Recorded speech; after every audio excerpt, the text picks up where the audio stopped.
ఎరువులు, విత్తనాలు, పురుగుల మందులలో నాణ్యత పాటించాల్సిన బాధ్యత ప్రతి ఒక్క వ్యాపారిపై ఉందని తెలంగాణ రాష్ట్ర ఫెర్టిలైజర్స్, పెస్టిసైడ్స్ మరియు సీడ్ డీలర్స్ వెల్ఫేర్ అసోసియేషన్ రాష్ట్ర అధ్యక్షులు వెంకటేశ్వర్లు అన్నారు. వరంగల్ నగరంలోని శివనగర్లోని ఫెర్టిలైజర్స్ అసోసియేషన్ కార్యాలయంలో నూతనంగా ఎన్నుకోబడ్డ రాష్ట్ర కమిటీకి సన్మాన కార్యక్రమం ఏర్పాటు చేశారు. ప్రతి వ్యాపారి విత్తన నాణ్యతను చూసిన తర్వాతే రైతులను విక్రయించాలని, మార్కెట్లో కల్తీ లేని పురుగుల మందులు అమ్మకుండా ప్రతి ఒక్కరు బాధ్యత వహించాలని, కొంతమంది యూట్యూబర్స్ తమ ఛానల్లో ఇష్టం వచ్చినట్లు ప్రచారాలు చేస్తూ రైతులను అయోమయానికి గురి చేస్తున్నారని, వాటిని నియంత్రించాల్సిన అవసరం ప్రతి వ్యాపారిపై ఉందని, రైతు శ్రేయస్సు మన కర్తవ్యం భావించి రైతులను నాణ్యమైన ఎరువులు, పురుగు మందులు అందించాలని వెంకటేశ్వర్లు అన్నారు.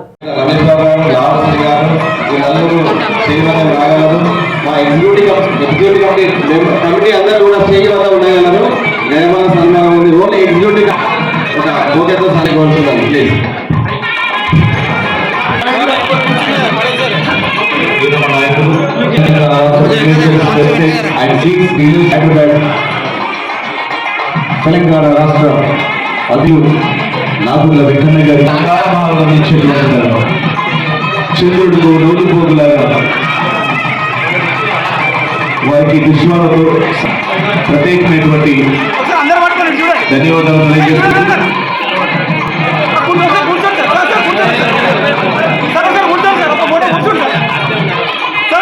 అందరూ ఒకసారి కొంచెం గట్టిగా చప్పట్లతో మీ అందరి అభినందనలు కూడా అందించవలసిందిగా కోరుతున్నాం.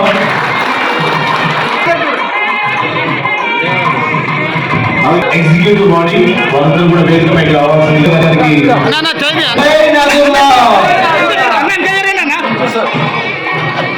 మా అందరి చిరకాల స్వప్నం అందరి మీరందరి ఆశీస్సులతో ఆ భగవంతుడి చదువుకుంటూ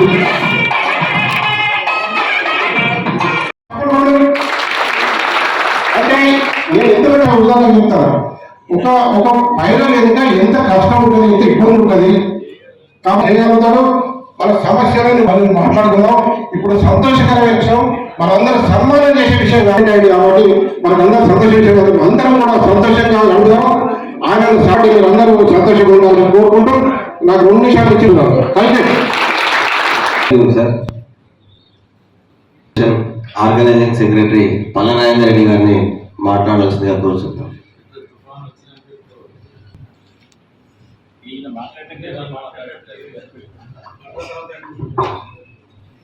తెలంగాణ హైదరాబాద్ ఏకగ్రీవంగా ఎన్నికైన రాష్ట్ర కార్యవర్గ సభ్యులకు మరియు రాష్ట్ర అధ్యక్షుల ఎన్నికైన మా ప్రీతమ నాయకులు, ప్రీతమ అందరూ శ్రీ సిద్ధి నారాజు గారికి మరియు రాష్ట్ర కార్యవర్గ సభ్యులకు, జనగాం, ములుగు, మహిబాద్ అసోసియేషన్ సభ్యులకు, భూపాపల్లి అసోసియేషన్ సభ్యులకు, మన తోటి ఈఏఎస్ఎఫ్ ఎంప్లాయీస్ అసోసియేషన్ వారందరికీ కూడా పేరు పేరున నా యొక్క హృదయపూర్వక ధన్యవాదములు. స్వాగత శుభాన్ని. బ్యాకెట్ వర్క్ చేసుకుంటూ ఉండేది మాట్లాడాలంటే కొంచెం అన్నగారి గురించి మాట్లాడాలి. అన్న ఒక్కడే మన అసోసియేషన్ ఒక స్టాండర్డ్ చేసి అన్న ఈ పేర్లన్నీ పెట్టిన అన్నిటికీ కూడా నిలువెత్తు మనిషిగా అన్ని కోణాల్లో చూసినా కూడా ఈ పదాలన్నిటికీ నిలువెత్తు సాక్షిగా మన నాగూరు వెంకన్న గారు ఉంటారు. దానికి నిదర్శనమే మన అసోసియేషన్ బిల్డింగ్ అని చూడలేదు. నేనైతే మన ఖండంగా ప్రపంచం ద్వారా ఎన్నికైన తర్వాత ఇంకొకటి చెప్పాడు. అట్లా 2011 నుండి ఇప్పటి వరకు కూడా ప్రతిరోజు ఎక్కువసేపు ఇక్కడే ఉండి మనీలు అక్కడ ఇక్కడే ఉండి అక్కడ పని వాళ్ళ పెట్టి ఇక్కడికి వచ్చి ప్రతిదీ చిన్న పండగ. జై కిసాన్. నిజంగా మనం కూడా ఇవాళ రైతు రాజు కావడానికి మన వంతు పాత్ర ఉంది. మొదటి నుంచి కూడా అనేక మీటింగ్లలో కూడా నేను ప్రతిసారి చెప్తా ఉన్నాను. ఫస్ట్ మనం పాటించాల్సింది క్వాలిటీ.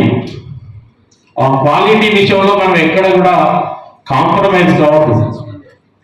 రైతుకు మనం వెన్నుదండగా ఉండాల్సినటువంటి బాధ్యత మన పైన ఉంది. మనం ఏ చిన్న తప్పు చేస్తే అది రైతుకు నష్టం చేస్తుంది కనుక అది విత్తనమే కావచ్చు, పురుగు మందే కావచ్చు, అది ఎరువే కావచ్చు, నాణ్యమైన కంపెనీలనే రైతులకు అందుబాటులో పెట్టి మనం రైతాంగానికి అందించాల్సినటువంటి బాధ్యతాయుతమైనటువంటి పోస్టులో ఉన్నాం కనుక దయచేసి డీలర్ మా చెల్లెలందరూ క్వాలిటీ విషయంలో కాంప్రమైజ్ కావద్దు, నాణ్యమైనటువంటి కంపెనీలనే రైతులకు అందించాలని మీ అందరినీ చేతులెత్తి విజ్ఞప్తి చేస్తా ఉన్నా. ఇవాళ ముప్పటిగా కంపెనీలు మరి లైసెన్సులు పొంది వస్తూ ఉన్నాయి. దయచేసి ఏదో చూసి తర్వాతనే మనం ఫార్మర్కి అమ్మాలి తప్ప మనం ఏ విత్తనాన్ని కానీ ఏ పురుగు మందు కానీ ఏదైనా కూడా ట్రయల్ చూడకుండా ప్రమోట్ చేయవద్దనే విషయాన్ని ఈ సభా సందర్భంగా గుర్తు చేస్తాం. ఎందుకంటే ఇవాళ యూట్యూబర్స్ మన సోషల్ మీడియా యూట్యూబర్స్ అందరు కూడా ఏదో చిల్లీస్ విత్తనాల పట్ల కొంత టెంప్ట్ అయ్యి రైతులు కొన్ని నష్టపోయారని అది చేస్తాను. ఇలా విచ్చలవిడిగా యూట్యూబర్స్ అందరు కూడా మరి రైతులకు ఏదేదో ఒక విత్తనాలు ప్రమోట్ చేస్తారు, ఏదో బయో కంపెనీల యొక్క ప్రొడక్ట్స్ ను ప్రమోట్ చేస్తూ ఉన్నారు. అవన్నీ కూడా కంట్రోల్ చేయాల్సినటువంటి బాధ్యత కూడా మనం తీసుకోవాలి. ఇలా స్టాక్ డిజిటల్ కాదు మనం చేయాల్సింది. ఈ యూట్యూబర్స్ ఈ సేల్స్ ప్రమోషన్స్ కూడా ఆపాల్సినటువంటి బాధ్యత ఉంది.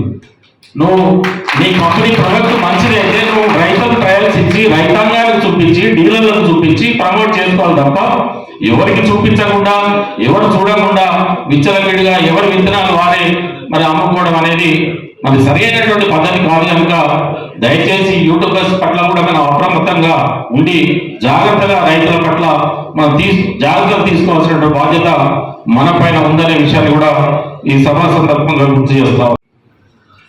ఇంకా మన స్టేట్ అసోసియేషన్ గురించి చాలా మంది పెద్దలు మాట్లాడారు.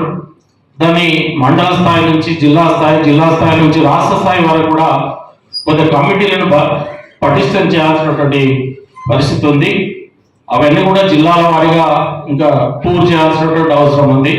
తప్పకుండా ఈ జిల్లాలో ఎలా అయితే మనం నగరం నడిబొడ్డిన ఎలా అయితే మన ఆత్మగౌరవ భవనాన్ని నిర్మించుకున్నామో రాష్ట్ర స్థాయిలో కూడా తప్పకుండా ఇంత లెవెల్లో కాకుండా కూడా దీంతో సమానంగా ఉండేటట్టు భవన నిర్మాణం మీ అందరి సహకారంతో సహకారాలంటే మళ్ళీ అందరికి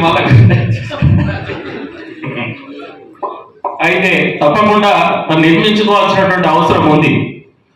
మరి మా నాగరాజు ఇంతకుముందు ఇక్కడో నాగరాజు అక్కడో నాగరాజు ఈ నాగరాజు మరి నేను అనేక తిప్పలు పెట్టిన మరి ఆయన నా దాటికి తట్టుకోలేక ఆయనే పెడవాడు. మన ఆత్మ గౌరవ భవనాన్ని తప్పకుండా హైదరాబాద్ నగరం నడిబొడ్డులో కట్టలే కానీ అవుట్డోర్ రింగ్ రోడ్ చుట్టూ ఎక్కడో కాడ మంచి నిర్మాణాన్ని చేపట్టడానికి నేను తప్పకుండా మైండ్ మేకప్ చేసుకున్నాం. ఆల్రెడీ ఆ వర్క్ ప్రాసెస్ లో ఉన్నాం. అంటే ఇంతకుముందు నర్సన మరి తెలిసి చెప్పుడో తెలియదు చెప్పిండో కానీ అక్కడ ఎవరైనా హైదరాబాద్ వరంగల్ చుట్టుపక్కల ఎవరు పోయినా హైదరాబాద్ లో ఉండేటట్టు చేయాలనే ఒక సంకల్పంతో ఒక మాట అన్నాడు. నిజానికి కూడా మేము అనుకున్నాం ఎవరైనా వచ్చినా కూడా ఒక రెస్ట్ తీసుకోవడానికి కొన్ని రూమ్స్ ఇవ్వాలనేది ఒకటి ప్లాన్. అంటే ఎగ్జిక్యూటివ్ బాడీ పెట్టాలని కూడా 200 కిలోమీటర్ల నుంచి వస్తారు కనుక కొంత ఏర్పాటు చేయాలనేది కూడా ఒక మాట అనుకోవడం జరిగింది. తప్పకుండా మీ అందరి యొక్క సహకారం మీ అందరి యొక్క సూచనలతోటి తప్పకుండా స్టేట్ అసోసియేషన్ యొక్క నిర్మాణాన్ని బిల్డింగ్ ని తప్పకుండా నెరవేర్స్తామని తెలియజేస్తూ సెలవు తీసుకుంటాం.